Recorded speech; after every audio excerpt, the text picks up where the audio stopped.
ካልሆነ ግን አትጠራጠር ከዚህ የወጣው ቃል እገልሻለሁ መሰረት ርቅ ማለት ተይና የወርቅ አልማዞች እንዳደረገ ያንቺና የባፍቅር ደስ ይላል እና እንደነገርኩ ነገሮችን ለማጣራት ወደ አዳማ ነው ይችላል ገንዘብ ያስፈልጋል እናትና አባትሽን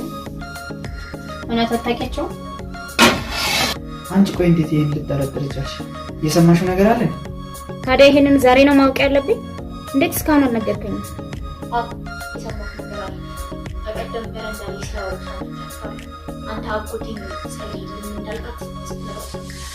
ቹካንና ምቹ ጊዜ እየጠበቁ ነበር ደግሞ እስከሚያውቁ መጠበቅ ነበር ካስወጣኸኝ ቃል የገባውልን ሁሉ አድርግልሃለሁ ካላስወጣኸኝ ደግሞ በገዛ እጄ ሲጥ አርጌ እገርልሃለሁ